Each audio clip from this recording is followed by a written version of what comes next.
Écoutez, j'aime bien cette phrase de Mandela qui disait que ce qui est fait pour nous, que d'autres ont choisi sans nous, sont en réalité contre nous. Soyez des actifs.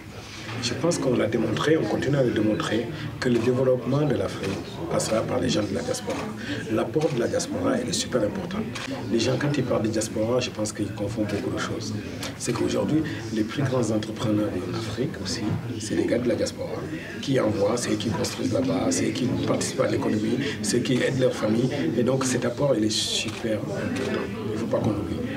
Mais aussi, il y a un aspect où souvent les gens, ils oublient souvent.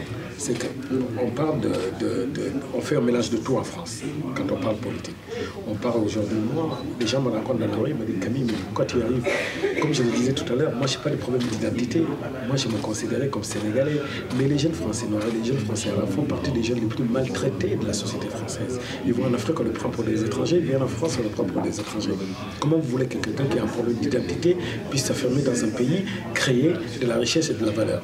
Il y a un vrai problème, si ce n'est pas déjà où ils appartiennent. Aujourd'hui, tous ces jeunes, il y a des milliers qui vont en Afrique et qui créent leurs entreprises, qui montent des chichas, des restaurants, des trucs. Je peux vous en citer des centaines de jeunes que je connais dans quelques pays qui vont pour investir et qui sont de la diaspora. Tout ce qui est association, c'est pas mal.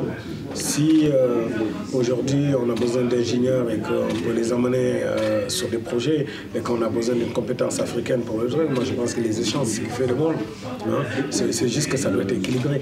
Les échanges, ça doit être pas des échanges dominant-dominé comme on l'a connu depuis des années. Il faut que maintenant que ça soit des échanges équilibrés, de partage et que tout le monde trouve ses comptes. Si aujourd'hui un entrepreneur africain a besoin d'une compétence en France, il ne faut pas qu'on vienne lui imposer les choses. Il faut aussi qu'il puisse mener son projet localement et réfléchir, pas qu'on nous fasse des copier-coller sur un projet.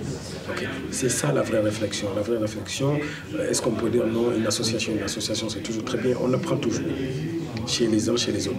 Comme aujourd'hui on apprend en France, comme la France aussi pour apprendre des Africains, comme l'Europe pour apprendre des Africains, comme les Africains pour apprendre la France. Et aujourd'hui on a bien démontré qu'il y a même beaucoup de gens qui quittent ici aujourd'hui pour aller en Afrique pour faire des études, hein, faire leur stage là-bas et travailler là-bas. On a vu des Portugais partir, des Espagnols partir dans le bâtiment, dans plein de choses. Et donc aujourd'hui l'immigration c'est pas dans un seul sens, c'est dans les deux sens.